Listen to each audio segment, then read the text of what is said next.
Welcome back, everyone, to this week's episode of Talk Exchange.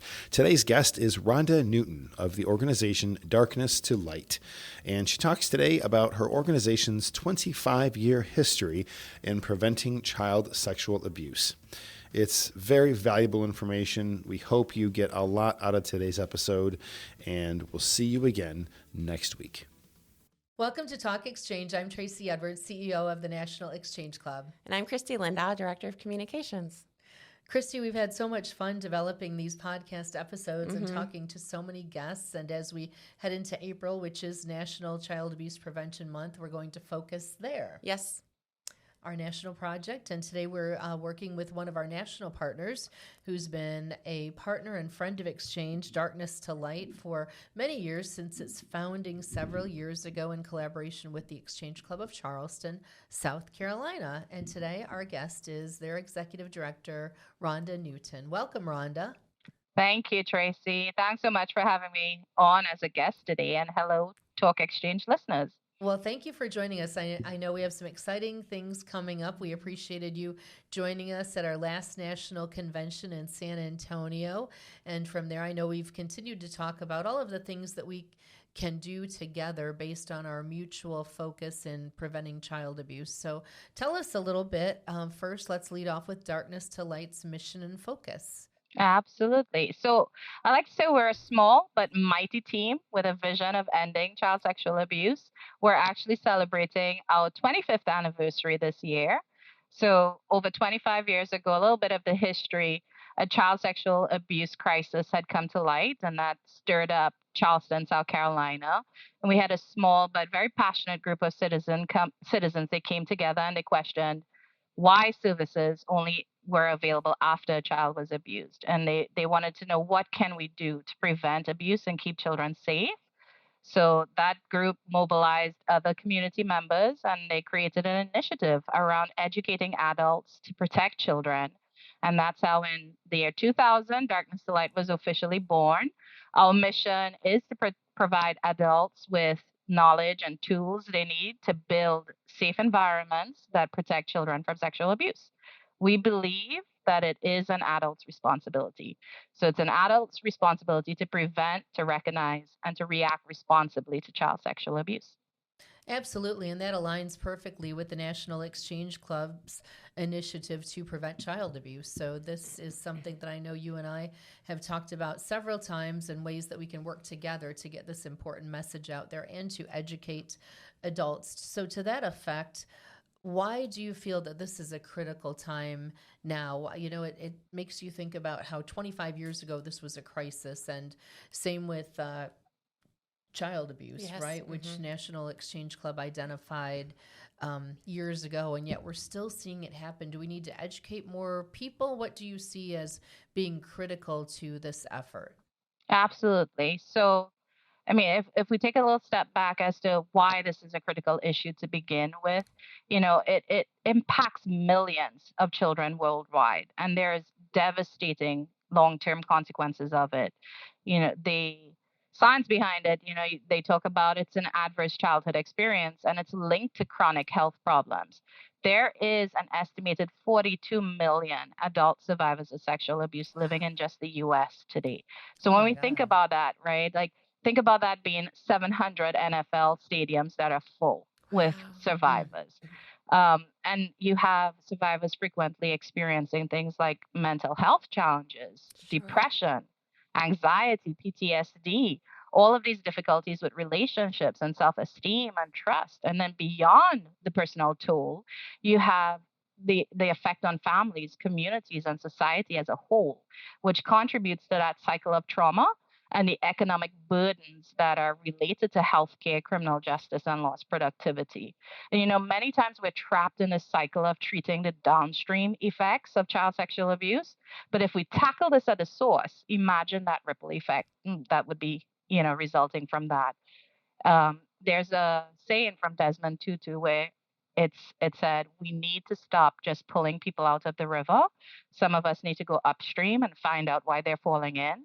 So if we Mm-hmm. imagine just how many instances of self-harming behaviors, mental health issues that can be stopped if we work on preventing child sexual abuse to begin with. Mm-hmm. So a lot of work yet to be done in that area. It's very much easier to talk about physical abuse. We can talk about neglect, but as soon as you put in that word sex in there, you Mm-hmm. shut a lot of people down. And so it's still about breaking that stigma and breaking that taboo.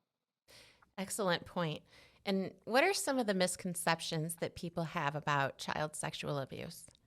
Well, several, right? So one, it would be like child sexual abuse is rare. It doesn't happen in my family. It doesn't happen in my neighborhood or in my community. But that's just not right. That's not accurate. We have studies that show it's 1 in 10 children that experience sexual abuse before Oh, their 18th jeez. birthday. So it's more common than most people realize. And now, we have a lot of emphasis on and research being done on the online environment. You Mm-hmm. have data that shows 1 in 5 youth experience unwanted online exposure to sexually explicit material, and 1 in 9 youth will experience online sexual exploitation. So Wow. that idea of, oh, this doesn't happen, it's not happening in my home, that's not accurate. So that's definitely one of those misconceptions that we're trying to break apart and break that myth. Mm-hmm. Um, there's still the myth, believe it or not, that strangers are the main threat. We've done quite well, though, in dispelling that myth through awareness campaigns, both Darkness to Light and other organizations that tackle this issue. But there are still some, who think about it more in terms of stranger danger. And the reality is the vast majority of child sexual abuse, about 90%, is perpetrated by someone the child knows and trusts. So Uh-huh. you're talking about family members, teachers, coaches, religious leaders. And now research is coming out with one particular demographic that 70%, and we have this in our training, and it shocks. It's one of those stats that a lot of people comment on. It's the fact that 70% of children who are sexually abused are abused by a peer. So that whole myth about it's strangers, Right. it's not happening here. That's not accurate. It is a misconception. Mm-hmm. And to that end, Rhonda, talk about your Stewards for Children training. I know we're going to do a session with you at our leadership meeting, and I'm glad to see that your focus is on that platform, which has been proven to really save children and protect children. So, talk about how you deliver that across the country and what you expect to come of that program. Sure. Absolutely. So, Stewards of Children, it's research based, it's evidence informed. We've won a few awards, Tele Awards. It's 2.5 hours. And what we do is exactly what our mission is all about. We teach adults to prevent child sexual abuse, how to recognize those signs, not just of abuse, but also red flag behavior and grooming tactics. And we talk about how do you react responsibly in the face of whether it's boundary violations. What do you do? Because sometimes you can see it, right? And Mm-hmm. a lot of us, we get paralyzed. We don't know what's the next step. So we ensure that adults who take this training do know what the other step is and how to even intervene when you see boundaries being violated. Like, what are those steps that you can internalize to step in and do something? Or what do you do should you find out, you suspect or you discover that sexual abuse is occurring, or if a child comes and tells you that something is happening? So we do that through interviews with a very diverse group of people with lived experience, who are experts in the field and treatment providers. And we talk about practical actions that the adult can take to reduce instances of child sexual abuse in their organizations, in their families, and their communities. We're very proud in the way that the training is delivered. It's delivered in a very trauma informed way. We have a facilitated and a self paced online version, and the facilitated version is led by facilitators who have been rigorously trained. I'm grateful for the opportunity. In the convention last year, I was able to train some of your exchange Yes. members at the convention, and then being able to come in and see your board and train them as well. Mm-hmm. What you will see are powerful videos with authentic storytelling by experts with lived experience, and that's paired with robust facilitated discussion. Hmm. So there's a highly interactive portion of the facilitated training. It was nice to hear from Marley Williams earlier this month, and I'm looking Yes. Yes. forward to her keynote. Um, Great. y- she talked about how adults learn, about Yes. interactivity, about making those small changes that make big differences. And that's what our training does. It embodies all of those components. So when you leave our training, people walk away feeling empowered to act as opposed to, oh my goodness, this is a issue that I don't know what to do with it. And what is the resulting impact of that? I'm just wondering. So, Mhm. as you deliver these training courses, how often do you hear back from a person who took the course and said, I needed to use that. I needed to apply that information. I'm just curious, what does the feedback look like on that? Because it's one of those things that is a safety measure. Mhm. And I'm just wondering about the feedback and the results from that program. I Overwhelmingly bet. positive, Mm-hmm. overwhelmingly so. It's we even have a study that was done on it, and it showed that there was changes in behavior, there were changes in attitudes with this training as part of the intervention. Mm-hmm. And we see that on a bigger scale. And then we have individuals who come back and they give us feedback that they needed this, that they were so thankful for it. The revision to the program, because as you know, Exchange Club, like you had mentioned, have been at the very beginning of Darkness to Light's growth and their inception. Um, but in 2015, thereabouts, when we had some of the revisions of our training, we didn't touch it until 2023, and we really did look at how to make that more trauma informed and how to make it more practical for adults to pull something away from the training to go do something with it. Mhm. And Good. we've gotten that feedback, Mm-hmm. where it's like now I know how to apply some of these things that you're talking about in my own personal sphere of influence. And that's something that we unpack greatly because I'm not a social media person. I'll probably be more like a lurker, so you won't find me doing all the posts on All right. Facebook or anything. Like, no, I will lurk, but my sphere of influence might be very different from somebody who is that person who loves to go on social media and like to get those resources out. I would say my family first. Let me talk to my sister, let me talk to these people. That's my area of influence. And the fact is that we each have one of those, Mm-hmm. and we kind of we set the expectation that whatever little, and going back to what Marley says, right, these small changes that make big differences, the small changes that I can make in my sister's family's life, whereas somebody who is broadcasting to their whole social network, it adds up and it takes all of us. Yeah. Sure. What are some of the big success stories that you like to share? Maybe some moments that made you feel like, yes, I am in the right place Mm-hmm. too. Okay, so we've been working on our fiscal year 2024 impact report, and that's going to go public this week. And one Great. particular success story stands out to me, and that might be because of how fresh that impact report is in my mind, but it's also because it involves an organization that you would not expect to invest in child sexual abuse prevention training, and that's the American Kennel Club. Mm. Yeah. Do you Wow, guys that love is dogs? I surprising. adore dogs. Right? So the AKC's central mission is all about dogs, right? Yes. But they're a family friendly Mm-hmm. organization, and they have children as young as 9 years old that can become junior handlers and participate in events. And many of their professional handlers got their start as teenage apprentices.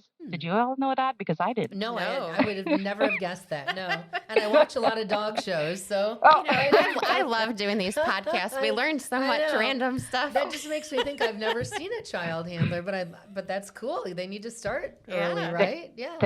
they did. So they recognized that there were potential risks that youth would face in semi-private spaces. Yeah. So they mandated stewards of children for all their staff, all their registered handlers, their judges, their local clubs, their youth coordinators there. And they've enrolled over 3,000 participants and more than Wow. 12,000 are scheduled to complete training Wow. this year. Yeah. That's amazing. Yes. Yeah. Now, they also provide safe sport training for children and parents, but what they recognized was a need for a more tailored, comprehensive approach to child protection. So, their initiative to integrate Stewards of Children, it was more than just a training program. It really was a cultural shift. So that Hmm. one sticks out Yeah, to me. that's Definitely. amazing. Talk about impact. That is Yeah. amazing. Yeah, I love to hear that. And it just you think about the delivery of your program, and certainly that's what we're trying to do in collaboration with you is deliver this via our Exchange Club network nationally. Hmm. So, and it's amazing though those niche places like the American Kennel Oh, I Club know. that are so proactive and forward thinking that they're working to protect children. Yeah, I That's mean, if you amazing. take some of the numbers Kudos to that, them. yeah, Hmm. some of the Hmm. numbers that Rhonda you gave us at the beginning of the episode, Hmm. and contrast that to the numbers you just gave us about, how many people have been trained. That's a lot of Yes, children who can Oh be yeah, impacted. yeah. absolutely. Hmm. And that's the thing. Like, it's easy to say, oh, it's a training, but that's not what it is. It's at least one adult out there Mm, that is better equipped to protect a child. And when yes. you think Yes. about how many children we each interact with Hmm. on a daily basis, that the potential for maximizing impact, the potential to execute on that vision of ending child sexual abuse, it's immense. Hmm. Hmm. Well, it starts with awareness first, and you're really promoting Yes. awareness, so that's awesome. Absolutely. So, you did ask me about Stewards of Children before, and I just wanted to, we have a foundation that we teach from. So, Hmm. apart from just our theory of change, the curriculum itself is built on that first step, like you talk about the awareness piece. So, the Right. first step to, when we have five of them, so five steps to protecting children, and that first step is knowing the facts around it. Which is critical. You need to know the facts to understand the prevalence, to understand the impact that you yourself as an individual, and then by virtue of all of the changes you can activate within your sphere could make. And then we talk about how do you minimize the opportunities for abuse to occur. What Hmm. does that look like? Is it having great policies in place? What is a good policy? Is it eliminating one-on-one situations with children and making sure that they're interruptible, they're observable? And sometimes you have to get creative with some of Hmm. these. We had interviewed a priest. And, when you think about the confessional, that's a one-on-one Yeah. situation. And we brainstormed with that. And he even talked about, well, it was easy when you're observable, so somebody could see you but not necessarily hear you, and that's protective of the child so that you're not in that uninterruptible space where something could happen. And it's just working through those pieces where you can minimize the opportunity. And we talk about talking. How do you talk Yes. about this, and not just to adults, but how do you talk about this in a developmentally appropriate way Right. with kids? Hmm. And it's not something to be fearful about. And the last two steps of our five steps is about recognizing those signs, recognizing and the grooming behaviors, any red flags, things that make the hair on your neck go up. And even when you recognize signs of abuse, what does that look like? Because that's another misconception, right? Where many times you think if there's no physical sign of abuse didn't occur. That's not true. Very rarely are there physical signs. So you're looking at other signs, your behavioral signs, and Hmm. all of that. So we talk about that in that fourth step, and then our fifth step, like I mentioned, about reacting responsibly. What does that look like? What do you do in the face of something happening or suspicion of something happening? Hmm. So very comprehensive. Yeah, that's a very solid Hmm. breakdown. Absolutely. Hmm. Now, with social media and just this training available and others, and just more building more awareness, have you noticed in recent years or months that people are more willing to speak out, that they're more willing to come forward because maybe they can on social media? Maybe there's more encouragement to Hmm. speak out. Are you finding that there are more people speaking out to help others, or how does that look? Yes, I think it's been a vast difference. Like if we just take the 25 years that we Right. ourselves, Darkness to Light, has been in existence, it's a vast change from Good. 2000 to now, which is it's encouraging. Mm-hmm. You have so many amazing groups out there too. There's a Brave movement, Keep Kids Safe, where you have coalitions of survivors who are coming out and talking about prevention, talking about healing, talking about justice. And they're able to bring that conversation into the mainstream so that we're breaking down that taboo. Now, there are Good. still individual, when you look at the individual context, when you look at some of the cultural dynamics, there's much work to be done, but at least on national levels, you're seeing that conversation taking place. And even in January, I'm sure you've seen social media being flooded by human trafficking Yeah. awareness information. So, Mm-hmm. and April is great. You mentioned it, and you mentioned, the work that you all are doing leading up to April. So we're making strides, but still much to be done. Much should be done. Absolutely. I mean, Absolutely. we've come a long way from where it was a private family problem. That is fortunately. so true. Yes. Yes. So, Rhonda, if somebody listening would like to offer support or get involved with Darkness to Light, where should they go? Go to d2l.org. That's our website. We have tons of resources, research, and information on there that you can share with others. It's where you can sign up for our newsletter as well. So you're always in the know and you're provided relevant information. I would say you can also support our work by getting trained or advocating for your community to be trained by an authorized facilitator. You can become a facilitator yourself. So facilitators don't need to be experts in the field. We train you and provide you all the support you need to be effective at delivering trainings in your community. How would somebody go about bringing this to their community? Is there any type of support they should look for before they reach out to you? Well, our facilitator support team, they're equipped to do that. So if that is something that you're interested in, you just contact us. We have lead instructors who are ready to help you along that journey. We have toolkits that you can use when having that conversation within your community. Excellent. So if you wanted to take it to your faith community, how do you start that conversation? Who do you talk to? We can help guide you in that. And we're hopeful that based on the partnership that we have reestablished with you since you came on with Darkness to Light and our training that we're going to do with our leaders, that exchange clubs around the country will be able to bring this training to their communities as well via their contacts. Yes. So we're looking to hope increase the impact. Absolutely. It's so much in line with Yes. what, that facet of your national project that it makes sense that happens. Absolutely. Well, thank you for partnering with the National Exchange Club. Thanks for the work that you do with Darkness to Light, and we'll look forward to continuing that to increase the impact and awareness. So thanks to Rhonda Newton, Executive Director of Darkness to Light, for joining us today. And if you'd like to learn more about this important initiative, please visit d2l.org or nationalexchangeclub.org. Thanks for listening to this episode of Talk Exchange. Awesome. Great Thank you, information. Rhonda. Thank Yeah. you. Happy dance. Yeah, good job. Wow, you just know this so well. It made it really easy, right? Oh, good.